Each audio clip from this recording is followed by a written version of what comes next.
मानगोनां रायजोफोर दिनैनि गुबै टपिकआनो जाहैबाय जोंहा एनडिबिनि गायसनगिरि डियार नाब्ला रन्जन दैमारी सारनि जिउनि जारिमिननि सायाव जों सावरायगोन। बेजोंनो लोगोसे बिटिसि बा बिटिआरआव थानाय साफ्रोम रायजो राजाफोरनि न'खरफोरनि सायाव जों सावरायगोन बा जौगानायनि सायाव जों सावरायगोन लोगोफोर। दा बेनिखायनो नोंथांमोना बे भिडिअखौ फुल जोबजासे नाय, अब्लासो नोंथांमोना बुजिहैनो हागोन जोबनायाव आं मा बाथ्रा बुंहैगोन। दिनै एनडिबिनि गायसनगिरि डियार नाब्ला रन्जन दैमारी सारा खम बैसोआवनो जोंनि बर' हारिखौ रैखाथि होनायाव आखायाव हाथियार लानानै सरकारनि बिरुदियै थांनानै बिथाङा सोमावसारदोंमोन आरो बर' हारिखौ रैखाथि होदोंमोन।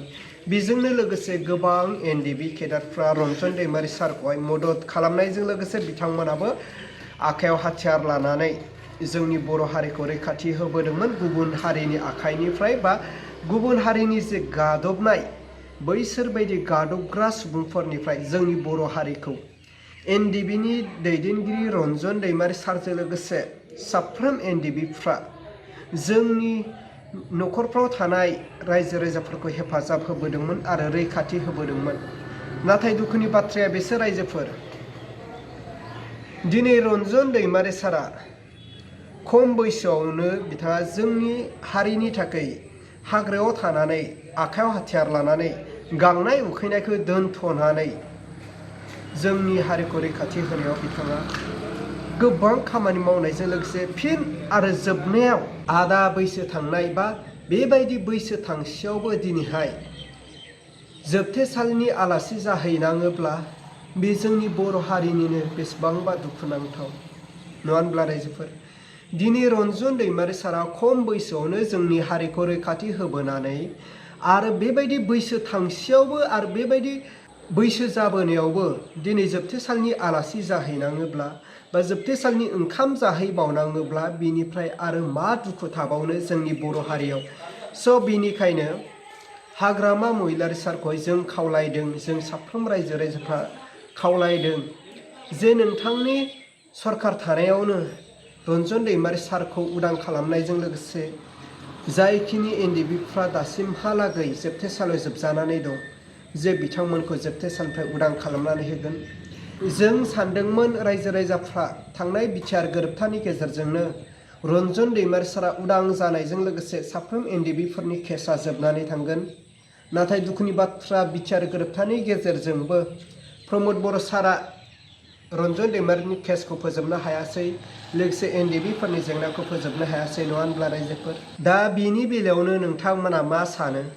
नोंथांमोननि गोसो सिंनिफ्राय मा साननानै दं जे हाग्रामा महिलारी सारा रन्जन दैमारी सारखौ बा साफ्रोम एनडिबिफोरनि जेंनाखौ सुस्रांनांगौआ हाग्रामा महिलारी सारनि दायथ' नंगौना नङा?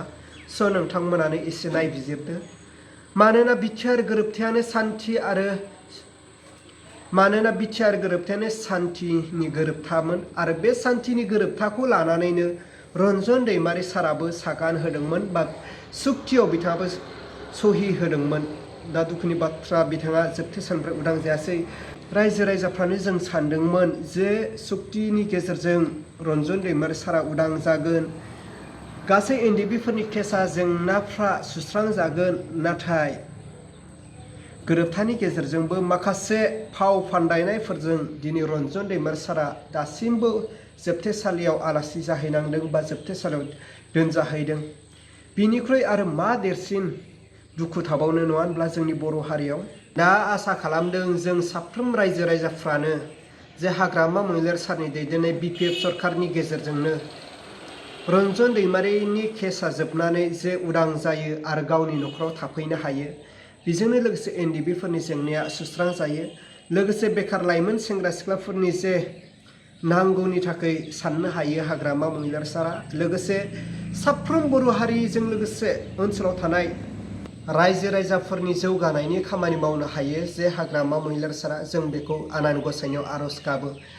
स' मिजिं खालामो हाग्रामा महिलारी सारा बे खेबावनो आरो खम सम थानायावनो बा बेबायदि सम मोननायावनो रन्जन दैमारी सारखौहाय निस्सय उदां खालामगोन। लोगोसे एनडिबिफोरनि जेंनाखौ सुस्रांनानै होगोन, एनडिबिफोरनि केसखौ फोजोबनानै होगोन आरो अरायबो हाग्रामा महिलारी सारनि दैदेननाय बिपि एबा सरकाराव अरायबो थाबाय थागोन आरो देरहासार जालांबाय थाथों होननानै जों आसा खालामो आरो मिजिं खालामो जोंनि जेसेबांनो गोरिब न'खरफोर दं जे बिथांमोनखौबो एसे नायफिनो जे हाग्रामा महिलारी सारा।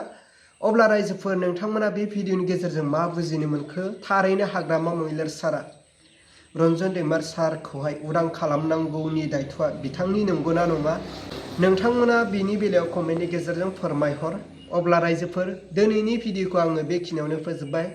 भिडिअखौ मोजां मोनदोंब्ला लाइक, लोगोसे चेनेलखौ मोजां मोनदोंब्ला साबस्क्राइब।